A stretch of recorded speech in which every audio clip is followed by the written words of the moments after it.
Segunda parte da aula, segundo vídeo. A ideia é que esses vídeos sejam curtinhos, que é para não encher muito o saco. Aí você seja o primeiro, depois vai para o segundo, e aí para o terceiro, se tiver, certo? Aqui tem um texto, isso aqui é no seu livro, viu? Aluno do nono ano, do Mário Trindade. Esse textinho aqui, eu vou linkar também, assim, principalmente na postagem do blog, no WordPress, o link para essas páginas aí de livro. Então, se você não for do Mário Trindade e não tiver acesso a esse livro, você pode pegar as páginas do livro em PDF, que eu vou colocar embaixo da postagem, certo?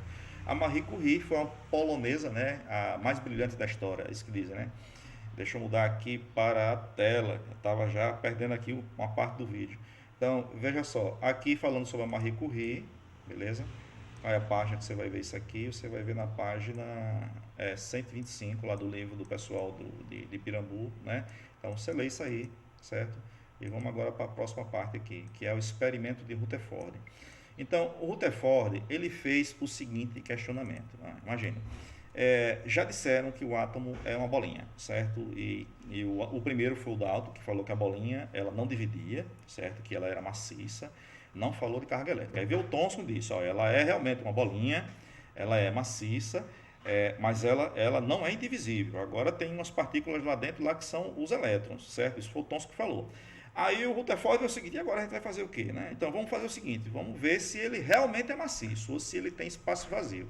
Então o termo maciço quer dizer espaço vazio dentro daquele determinado material. Então se ele tem algum espaço vazio ali dentro, então ele não é maciço, certo? Ele tem uma área descontínua, ele é descontínuo, né? No caso do átomo de Thomson, ele era descontínuo porque você vinha positivo, positivo, positivo, e aí chegava elétron, negativo, começava do positivo, positivo, positivo, na massa, e aí uma partícula negativa que era o elétron, então dessa forma ele é descontínuo na concepção de Thomson. Mas ele não era, ele não tinha espaço vazio, ele ainda era maciço. E aí o Rutherford faz o que? Aproveita o avanço da radioatividade, do conhecimento sobre o núcleo do átomo, né, através da Marie Curie e aqueles outros que são referenciados lá no texto anterior, né? E aí ele vai fazer o experimento dele, né? Aqui tem um textão introdutório aqui, né? Deixa eu mudar aqui para a tela. Tem um textão introdutório aqui sobre o experimento dele. E aí o que foi que ele fez na verdade? Veja, vou explicar aqui a imagem, o resto você lê. O que é que tem nessa imagem daqui? Deixa eu aumentar aqui um pouquinho, que é para ficar mais fácil da gente visualizar, você que está com o seu celular. E coloca ele na horizontal, que eu acho que deve ficar melhor, certo? Então, está aqui o aparato que o Rutherford desenvolveu, montou com os seus alunos. Ele tinha 2 alunos, certo? E esses alunos foi quem fizeram todo o trabalho pesado. Então, veja só. Ele pegou aqui, fez um anteparo. O que é um anteparo, professor? Uma coisa que vai ficar por trás aqui, com metal, esse metal bem polido, praticamente um espelho para refletir, né, a luz. E esse anteparo aqui feito de sulfeto de zinco, né? Aqui no meio ele colocou uma lâmina bem fina de ouro. Se você tiver que fazer uma lâmina de alguma coisa, uma coisa bem fininha de metal, esse metal deverá ser o ouro. Então, uma lâmina bem fina de ouro.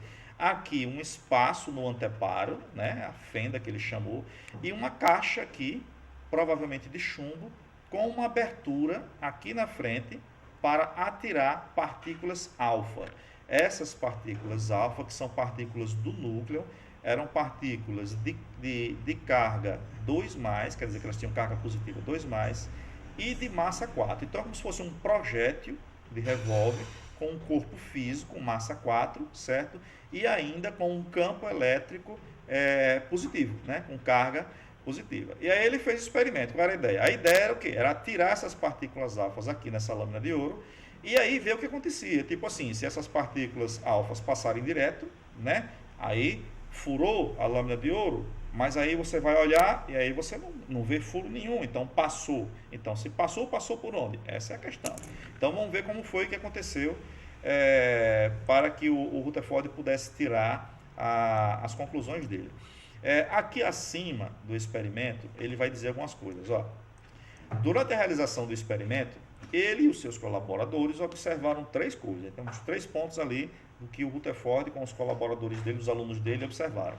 a grande parte das partículas alfa atravessaram a lâmina de ouro sem sofrer desvio e sem provocar alterações na lâmina. Olha, quando eu falei para vocês que a partícula ela não furava a lâmina de ouro, é isso aqui que ele está dizendo, olha, sem provocar alterações na lâmina de ouro. Então, não furava. Então, isso quer dizer o quê? Provavelmente ele deve ter pego uma lente muito com uma capacidade grande de aumento, né? Observou essa lâmina de ouro aqui e viu que não tinha nenhum buraco nela. Então, por onde foi que essas partículas alfas passaram? Então, a grande parte delas passaram direto, certo?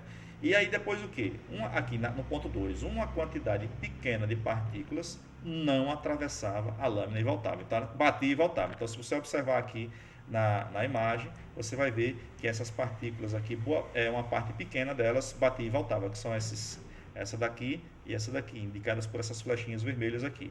Aqui você tem as três que passaram direto, certo? Essas três que passaram direto aqui são maioria em relação a essas duas aqui, né? E tinha umas outras que eram desviadas. Então vamos ver, uma quantidade pequena de partículas não atravessava a lâmina, batia e voltava, né? E algumas partículas alfas sofriam desvio ao atravessar a lâmina. Então vamos tentar explicar aqui essas três consequências. Primeiro, a maior parte passou direto porque a maior parte do átomo é vazia, certo? É de espaço vazio, o que contraria os modelos anteriores, que diziam que o átomo era maciço, não tinha espaço vazio. Então, aí, o Rutherford concluiu que como essas partículas passam direto, certo? A maior parte delas, é porque a maior parte do átomo, na verdade, é vazia. E essa parte menor que bate e volta, batia justamente na parte que é maciça do átomo. Então, já que é a menor parte que bate e volta, a conclusão foi o quê? Que uma parte pequena do átomo, na verdade, ela é sim maciça, né? Então você tem uma parte pequena maciça, que é onde essas poucas partículas batiam e voltavam, e tem uma parte grande do átomo, que é vazia, certo? Onde essas partículas passavam direto, certo? Então, parte pequena, onde as partículas alfa batiam e voltavam, e uma parte grande vazia, onde as partículas passavam direto. Então já tem aí mais ou menos uma configuração do que seria o modelo atômico de Rutherford, já derrubando algumas afirmações do Thomson e do Dalton anteriormente, né? A ciência funciona dessa maneira. Então, se um modelo deixa de explicar um determinado fenômeno, ele precisa ser melhorado, ou então você inventa um outro modelo, você cria um outro modelo que é para tentar explicar aqueles fenômenos. Agora faltou explicar o porquê que algumas partículas eram desviadas. Então ocorre que você tem que lembrar agora que essa partícula alfa ela era de carga positiva, né? E aí uma descoberta importante, já que essa partícula se aproxima desse núcleo, né? E aí ela é repelida, é atirada para longe, o que a gente vai concluir é que, na verdade, esse núcleo tem carga elétrica positiva. Então, é mais ou menos o seguinte, então, tá aqui, você tem aqui o núcleo, né? E esse núcleo, aí vem uma partícula que é positiva, essa partícula positiva se sente repelida e é afastada numa direção, deixa eu colocar a minha mão aqui assim, então aqui, ela é repelida, essa partícula, né? E ela é afastada para longe desse núcleo. Então a conclusão dele qual foi? Já que essa partícula aqui ela é positiva e ela foi repelida, foi afastada desse núcleo, então é porque esse núcleo também é positivo, né? Como ele já tinha descoberto anteriormente a existência de uma partícula positiva que ele chamou de próton, a conclusão que ele tirou foi que esse núcleo do átomo pequenininho e maciço, onde as partículas batiam e voltavam, ou eram desviadas, na verdade, essa partícula que ele chamou de próton estava ali compondo esse núcleo, né? Então, o que é que a gente tem agora? Já tem agora uma imagem melhor desse modelo de Rutherford, né? Então, está aqui mais um pouquinho de explicação. Veja, as bolinhas amarelas com vermelho são os átomos, o vermelhinho aqui no meio é o núcleo, né? O amarelo é o espaço vazio e está amarelo em referência ao material que se usou, que foi o ouro, né? Então, observe a distância de um núcleo para outro. Isso aqui é um núcleo, isso aqui é outro núcleo, isso aqui é outro núcleo, isso aqui é outro núcleo. É a parte maciça do átomo. Essa parte amarela ela é toda vazia. E aí você passa a perceber que se essa parte vazia aqui, ela é a maior parte do átomo, né, maior volume do átomo, é claro que a maior parte das partículas iriam passar direto, né, sem sofrerem nenhuma alteração e sem fazerem nenhuma alteração, sem sofrerem nenhum desvio e sem proporcionarem nenhuma alteração no material que era o ouro, né? Então aí você tem aquela partícula que bate de cara, de frente para essa molécula, essa molécula não, esse núcleo aqui do átomo de ouro, ela era ricocheteada para trás. Como esse núcleo era pequenininho, apenas poucas partículas fizeram isso, né? Agora, já a partícula que vinha e passava por perto, aqui não mostra nessa imagem que está passando por perto, é como se estivesse passando por cima. Mas aqui, essa partícula, ela não bate direto, porque se bater direto ela volta, né? Aqui nesse caso ela está passando por perto do núcleo, e aí a carga positiva da partícula alfa sente a carga positiva do núcleo do átomo, né? E aí é repelida, porque aqueles que são opostos se atraem, e as cargas que têm a mesma carga, positivo com positivo ou negativo com negativo, se repelem. Então, nesse caso, é positivo com positivo. Então, aí, essa carga da partícula alfa era repelida, por isso que desviava, certo? Então, a maior parte passava direto, a menor parte era ricocheteada, batia e voltava, e uma parte intermediária era desviada. E agora, professor, o que é que tem? Vamos ver quantos minutos tem o vídeo. O vídeo já tem 11 minutos, e a gente vai parar aqui com esse modelo de Rutherford, né?